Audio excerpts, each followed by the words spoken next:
Bonjour, c'est Daniel, on se retrouve aujourd'hui pour la vidéo bilan 2024. Effectivement, c'est le moment pour moi de faire un point sur cette année sportive.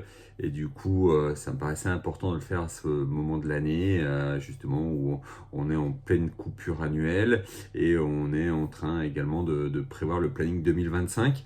Donc c'est pour moi important de pouvoir échanger avec vous. On va échanger plutôt longuement finalement autour de ce sujet, parce qu'on ne va pas s'arrêter uniquement aux stats, mais on va aller un peu plus loin. On va aussi travailler l'envers du décor pour vous expliquer un peu comment j'ai vécu mon année 2024. Alors oui, je crois que vous le voyez derrière moi, 2024 se résume effectivement sur une partie route, mais également une partie trail qui a été plutôt très présente cette année.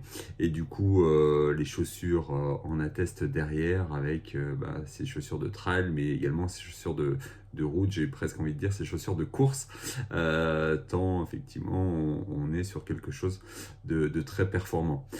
L'idée, à travers ce sommaire, c'est de faire un bilan chiffré tout d'abord de ce qui s'est passé en 2024 sur mon année sportive.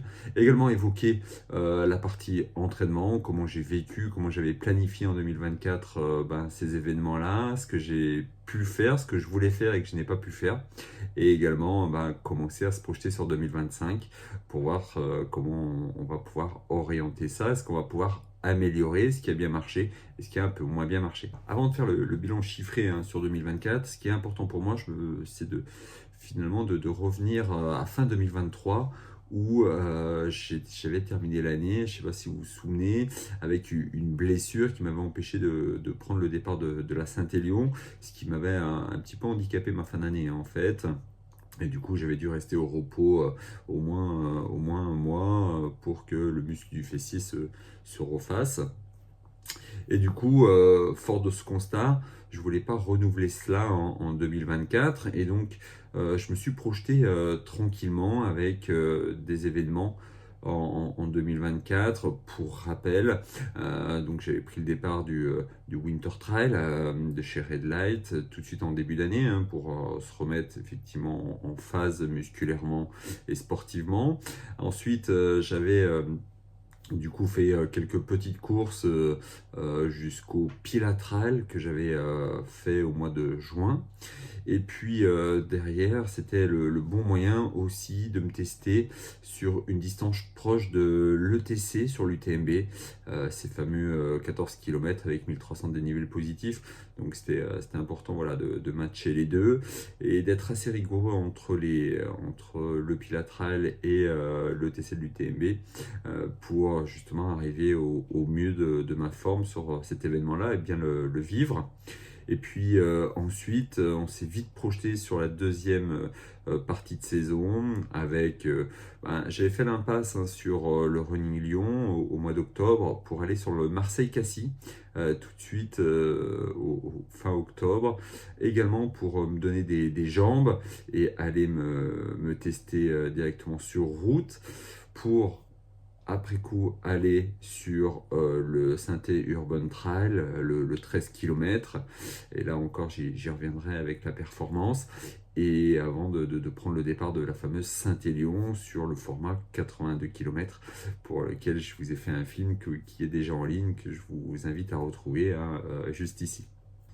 Donc ça, c'était la planification 2024 et finalement, en faisant le bilan de cette année sportive et en prenant le temps d'analyser un petit peu les données, notamment retrouvées sur Strava, je me rends compte que en termes d'intensité d'entraînement, j'ai un peu plus poussé que l'année 2023, donc ça c'est plutôt une bonne chose.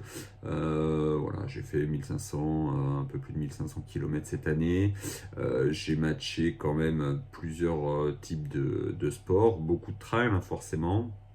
mais également pas mal de vélo, VTT, randonnée aussi, et un peu de snow. Donc ça m'a permis de travailler la partie préparation physique globale. C'était peut-être pas suffisant, mais en tout cas ça m'a permis quand même d'être bien dans mes baskets pour démarrer l'année.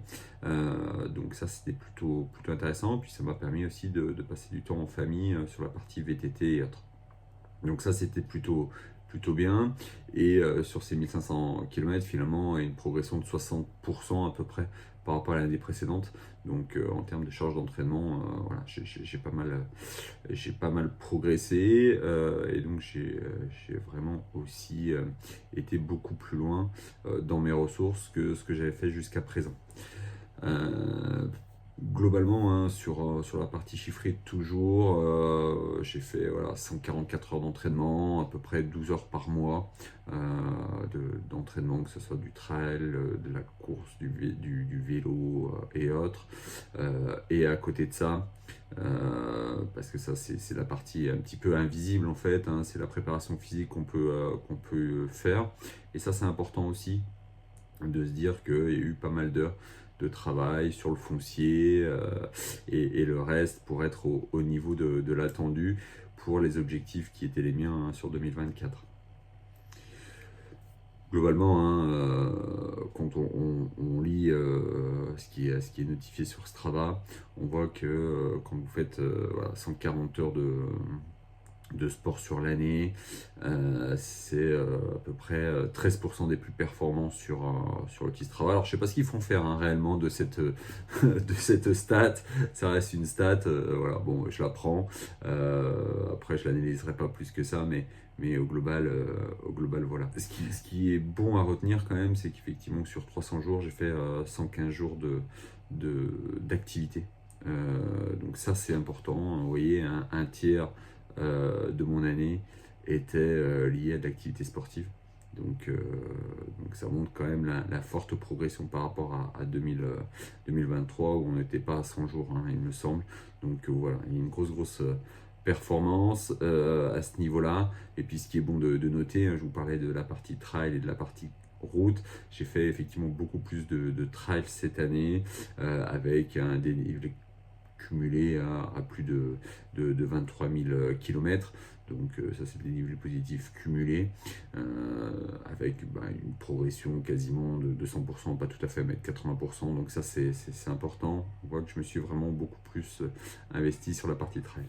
Après, une fois qu'on a fait ce bilan chiffré, qu'est-ce qu'on en tire finalement des événements sur lesquels vous étiez de plus en plus nombreux à me reconnaître, à venir échanger avec moi, notamment autour des sujets de trail qu'on avait pu traiter sur cette chaîne.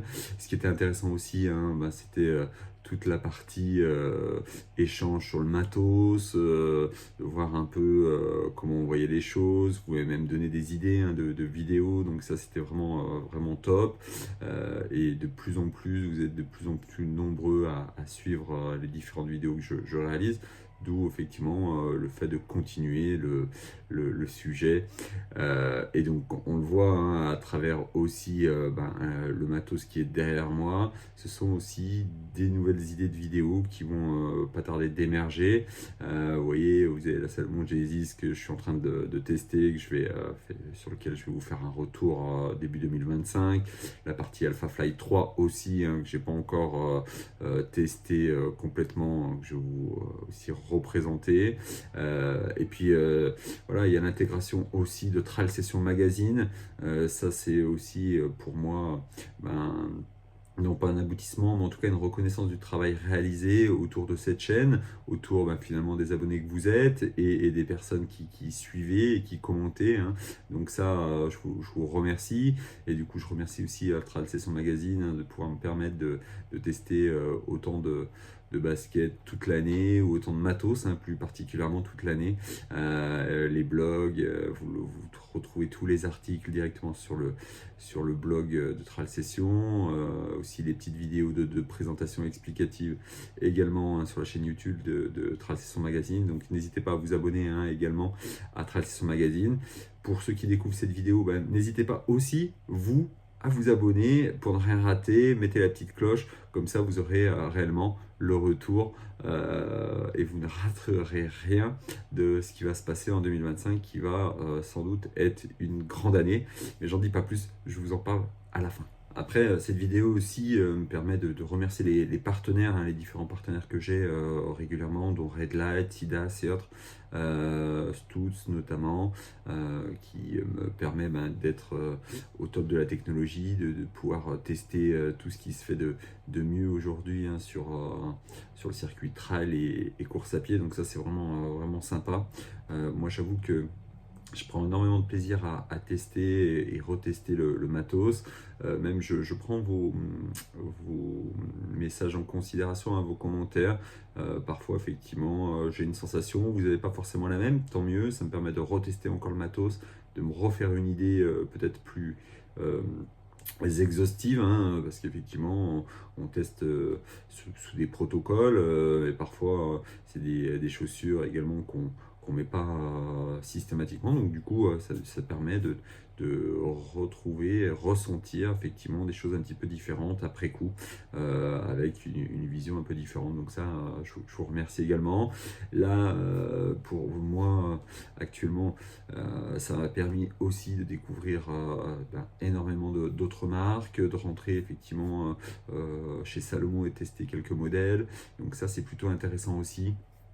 Et ça me permet de dire qu'effectivement 2024 était une réussite à ce niveau-là, au niveau des testings que j'ai pu mettre en avant et les retours toujours le plus franc possible sur le matos que je peux tester. Donc ça encore, merci beaucoup, merci de me suivre et ça c'est toujours très intéressant. Alors, on ne peut pas parler bilan sans parler performance, forcément. Et donc, performance, moi je vous propose de vous faire un petit retour sur les différentes courses, comment j'ai ressenti les performances, est-ce que j'aurais pu améliorer, ce que j'aurais pu faire. Alors oui, j'aurais pu être meilleur sur certaines courses réellement.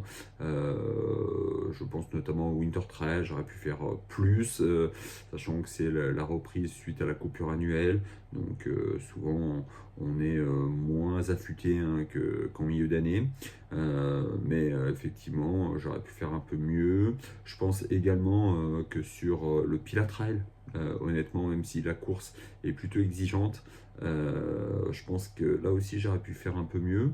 Je ne sais pas si je le referai en 2025, même si c'est vraiment magnifique, c'est très très beau.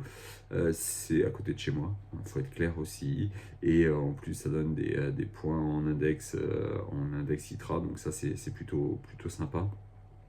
Mais c'est effectivement très exigeant, donc je ne sais pas encore. Après l'ETC pour moi c'est une course dans l'UTMB, c'est franchement la petite course pour vous mettre en jambes pour essayer d'aller à l'UTMB. Honnêtement, ça n'est pas l'UTMB, c'est pas l'UTMB, c'est même pas le marathon du Mont Blanc. Je trouve qu'effectivement il y a une grosse organisation mais que c'est un peu compliqué. Vous allez à Courmayeur notamment pour courir et faire le tour de Courmayeur. C'est très exigeant, ça c'est bien effectivement pour travailler le dénivelé, parce que vous faites 1300 dénivelés sur 14 km. Après je trouve que c'est un peu cher pour la course honnêtement. Même si on est hyper sécu et une grosse organisation, c'est une grosse machine, mais ça vaut quand même peut-être un peu plus le coup d'aller sur d'autres cours, des courses un peu différentes sur l'UTMB ou sur d'autres courses même ailleurs qu'à Chamonix, parce qu'effectivement je trouve quand même après réflexion que c'était une expérience magnifique, mais vous n'êtes pas reconnu à votre juste valeur.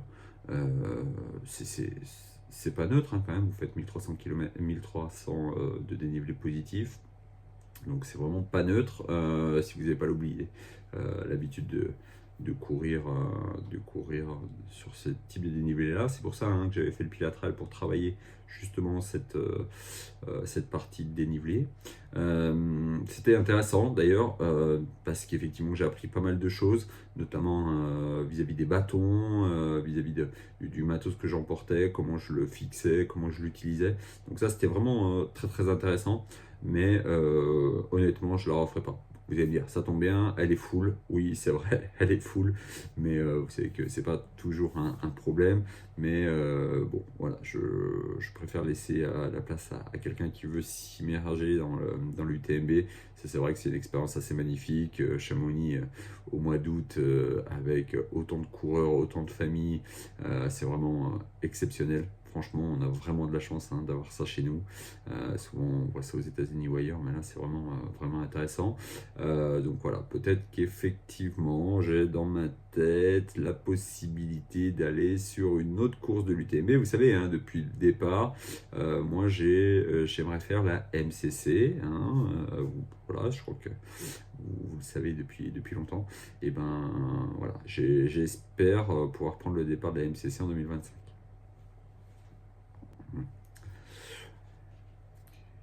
Pour terminer effectivement sur les performances, derrière j'ai la partie route qui est revenue très vite à moi, avec le Marseille-Cassis, toujours une très belle expérience, 20 000 coureurs. Après pareil, c'est une très très grosse organisation, c'est très très bien huilé.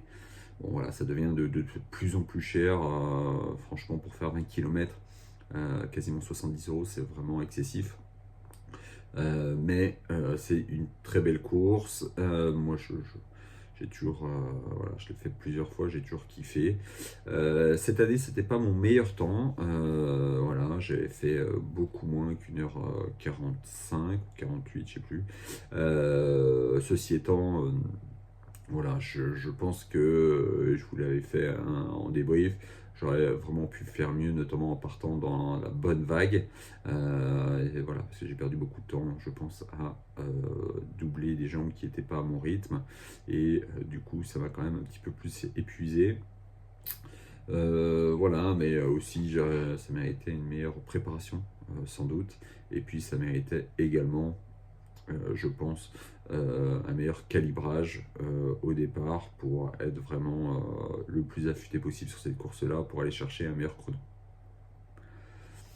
On ne peut pas terminer le bilan de cette année-là sans passer sous silence, en passant sous silence, pardon, la Saint-Élion, forcément, donc course de cœur. Mais voilà, le 82, je voulais le faire au moins une fois. C'est franchement dur. Franchement dur, c'était vraiment une expérience exceptionnelle, voilà, avec de l'assistance, avec voilà, des amis, de la famille, donc ça c'était vraiment magnifique. Moi j'ai adoré, à tel point que quand on termine, on est tellement rincé qu'on se dit plus jamais, et après ouais, quelques semaines de réflexion, on se dit bah finalement pourquoi pas. Bon, non, honnêtement, très très belle expérience, toujours magnifique, ravito toujours top, des bénévoles vraiment voilà, proches de nous, qui prennent soin des coureurs, donc ça c'est vraiment génial. Après, sur cette partie-là, bah, moi ce qui me manque, c'est dès lors que je passe 50 km, j'ai moins de carburant, moins de gaz et moins de foncier, honnêtement, même si j'ai fait pas mal d'endurance de force, notamment avec mes petits que je porte régulièrement sur le dos ou sur les épaules. Ça suffit pas, il faut voilà, sortir. Et vous savez qu'effectivement, voilà, je suis pas semi-pro, je suis un coureur amateur, lambda comme les autres. Alors je cours peut-être plus souvent que les autres, mais je reste uniquement un coureur amateur. Et ça, c'est important de le rappeler, parce que voilà, tout ce que je fais à travers ce sport, c'est pour bah, justement grandir avec ce sport. Donc ça, c'est pour moi hyper intéressant. Voilà, quand on me demande mon avis sur la partie R&D de certaines marques, je trouve qu'effectivement c'est un aboutissement à travers tout ce que j'essaye de faire depuis maintenant longtemps. Vous savez aussi que ben voilà, je passe à la télé locale, donc ça aussi ça me prend beaucoup de temps, et donc je suis obligé de rogner sur les plages d'entraînement, parce que bah, voilà, je suis père de famille, donc je veux voir mes petits aussi, je veux en profiter. Aujourd'hui ils sont un peu petits pour courir avec moi, donc on fait différemment, on adapte, mais ça veut dire aussi qu'il faut faire des concessions. Et ces concessions-là, elles sont pas, comment dire, elles sont pas en corrélation finalement avec des courses de plus de 50 km, quoi.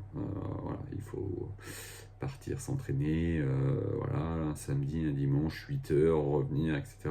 Donc, si vous voulez passer du temps en famille, c'est un peu compliqué de faire ça. Après, il y a un autre aspect, c'est que je m'entraîne régulièrement seul. Et donc, du coup, pareil, avec mes déplacements professionnels, j'adapte. J'essaie de m'entraîner le plus souvent possible.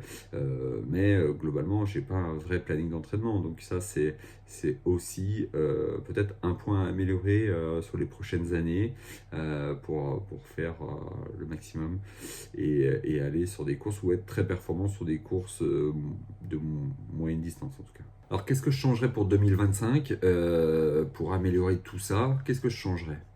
Alors la première chose, c'est que je pense qu'il faudrait que je sois plus assidu dans mes plans d'entraînement quand je me lance un défi.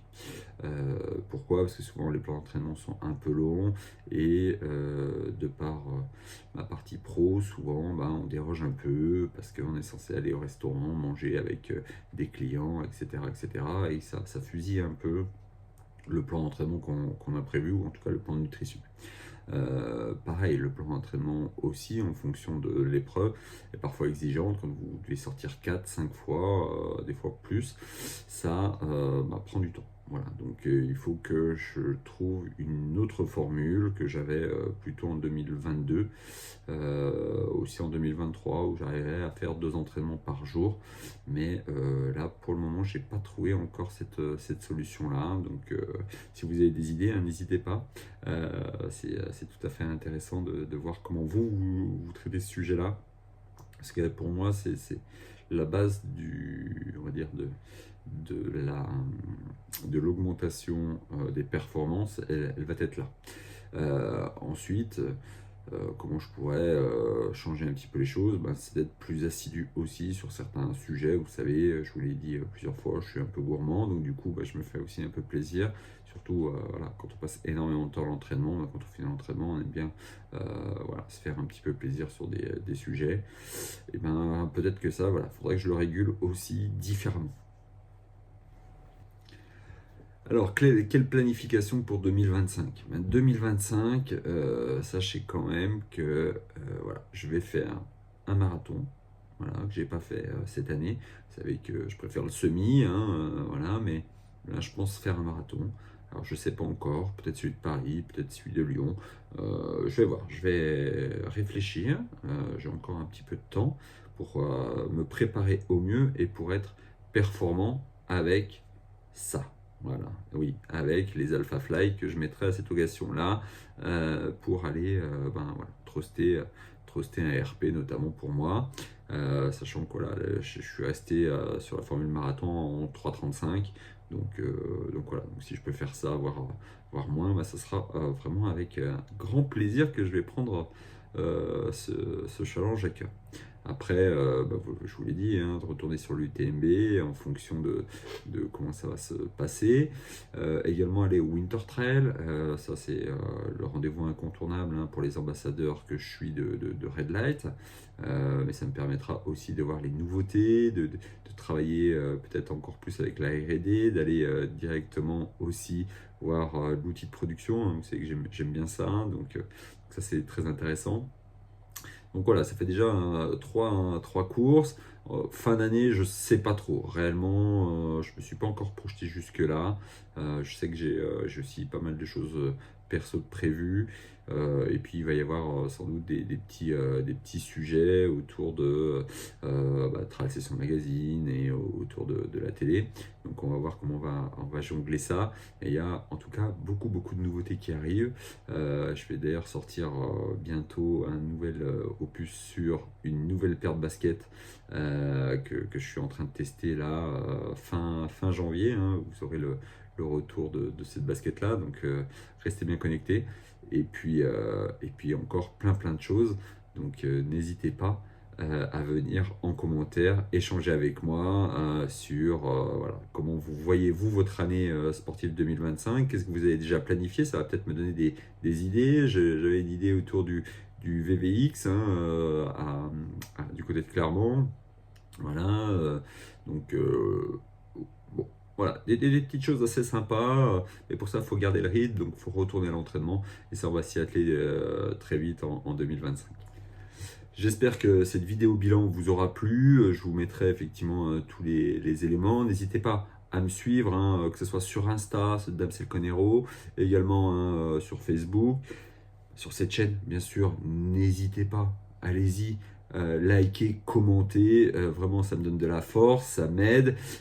Pour être tout à fait franc, je vous prévois aussi un échange très bientôt avec des youtubeurs et des champions. Ouais, des champions. On va aussi leur demander un peu quelle est leur vision pour 2025 de leur sport, de leur performance également. On va essayer de les challenger. Et puis d'ici là, prenez soin de vous. Moi, je vous dis bonne année, bonne santé, la santé surtout. De Road Again.